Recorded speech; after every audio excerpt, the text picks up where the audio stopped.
Поголемата фреквенција на граѓаните, особено со доаѓањето на печалбарите и одржувањето на свадбени и други веселби, носат ризик од зголемување на бројот на позитивни случаи на COVID-19 во Тетово, градот кој речиси во секој бран беше на врвот по бројот на заразени.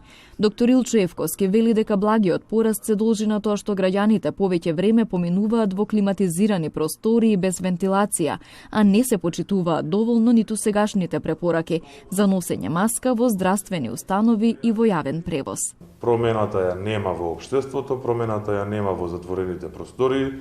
Никаде гледате, дури комисијата не препорачува да се користи вентилација, да се користи филтрација, која што е основата во која што ние можеме да издвоиме некаква борба.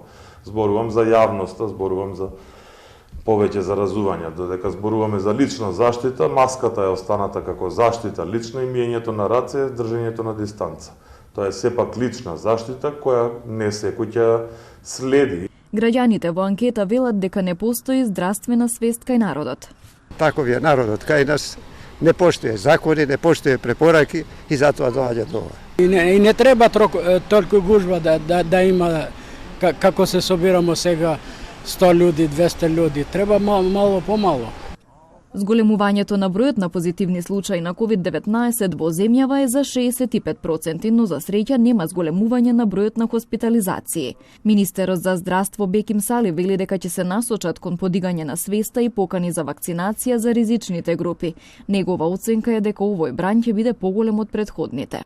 Поради зголемениот број, односно зголемената динамика на движење на нашите граѓани, поради летниот период, очекуваме дека динамиката на ширење ќе биде многу поголема од другите бранови. И тоа што е денес 180 или 190 позитивни случаеви, во тек на една недела може да стане до 1000 позитивни случаеви. Така да што порано се заштитиме, толку подобро ќе биде за сите нас. Здравствените власти најавуваат дека доколку има тренд на зголемен број на случаи, ќе се воведат рестриктивни мерки.